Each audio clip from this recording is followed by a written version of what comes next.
with 4,110 in length, 1,790 in width, 1,642 in height, and a ground clearance of 205mm. This is Kia 2025 LX Automatic. Medyo basic pero malinis tignan ito ang LX Automatic. Hindi leather yung seat pero fabric siya at comfortable rin naman upuan.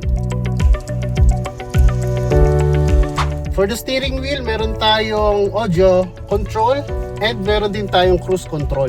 Ito yung feature na kahit hindi mo natapakan yung gas, i-maintain na ng sasakyan mo yung speed na sinet mo. Parang auto pa.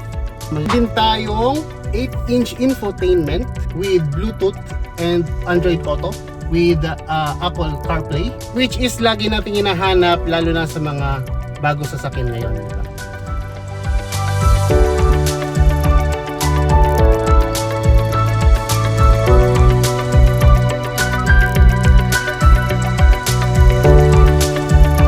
We have AC controls dito na manual, which is honestly mas madali gamitin kaysa sa digital ng SX. May fan speed, hazard, and related buttons ng AC.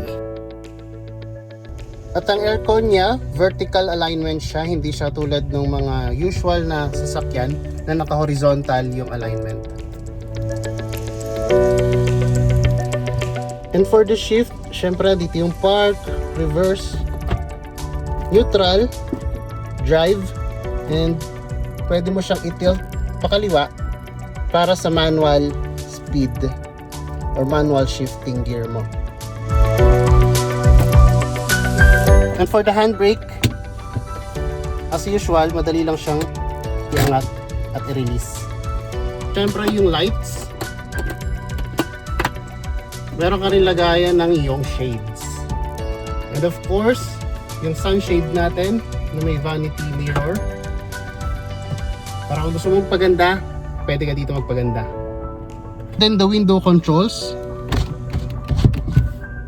sa likod and to turn off ng window sa likod. And then ang adjustment for the side mirrors, for the right side mirror, for the left side mirror, and then pwede mo siyang i-rest dito sa gitna. For the adjustment, ikaw nang bahala kung ano yung bagay sa iyong perspective. And syempre, meron dito ang armrest compartment. Marami siyang room, so marami kang pwedeng ilagay.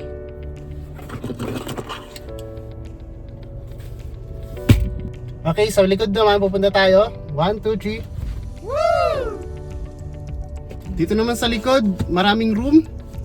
Good for 3 na malalaking tao. Pwede ring 4 kung maliliit. Meron din kanya-kanyang seatbelts. Syempre, for the legroom, masyado pang malaki. I'm a 5'6" and a half. May halos isang dangkal pa sa legroom, so comfortable yung ride ninyo. Syempre dito sa likod meron ding mga aircon, meron ding port for cables dito sa likod and compartment na spacious para sa room ng inyong cellphone.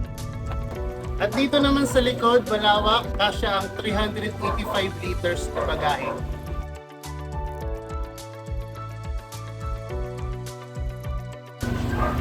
Syempre pwede mo ring i-close to para mas spacious.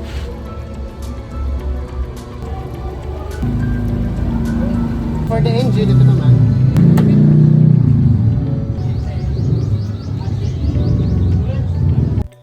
Under the hood is the 1.5 liter Smart Stream gasoline engine. Hindi siya pang karera pero may enough power of 115 horsepower and 144 Nm of torque. Ang maganda pa dito, naka-IVT transmission ka. Wala yung usual na arangkada at kabig ng ordinary CVT.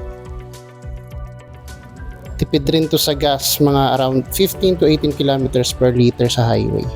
Same ng top of the line kahit base model lang siya. Yun lamang, thank you for watching. Diba?